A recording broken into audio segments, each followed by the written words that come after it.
আমরা কতিপয় গুনাহগার বান্দা গুনার আসামি তোমার শাহী দরবারে হাত তুলেছি রব্বুল আলামিন।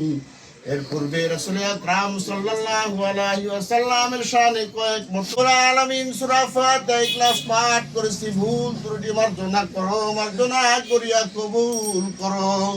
কবুল করে সবরে সানি সর্বপ্রথম কায়েদ নামদার তাজিদার মদিনা মুরাব্বাই আখিরাতের সরদার রাসূল আকরাম সাল্লাল্লাহু আলাইহি ওয়াসাল্লামের নূরের রোজা মুবারকে পৌঁছাও। বাবা আদম আলাইহিস সালাম হাওয়া হতে সৃষ্টি হয়ে 1 লক্ষ বা 2 লক্ষ 24,000 পয়গম্বর ওলিয়া উলিয়া গাউস মাগরিব নামাজ বাদ রব্বুল আলামিন মিলাদ আয়োজন করেছি, সাহেবের দাওয়াত দিয়েছে মাওলা। তোমার কাছে ফরিয়াদ, আমাদের একজন অতি প্রিয় অতি আপন মানুষ, প্রাণ প্রিয় মানুষ, তিনবারের প্রধানমন্ত্রী রব্বুল আলামিন বেগম খালেদা জিয়া বিগত 1 তারিখে রব্বুল আলামিন তোমার ডাকে সাড়া দিয়ে আমাদের বাংলাদেশবাসীকে এতিম করে চলে গিয়েছে মাওলা।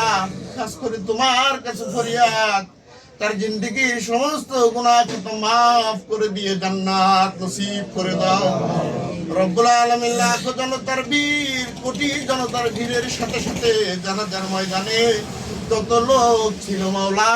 তিনানদের সাথে সাথে আমাদের দোয়াগুলি তুমি কবুল আর মঞ্জুর করে নাও। আরো ফরিয়াদ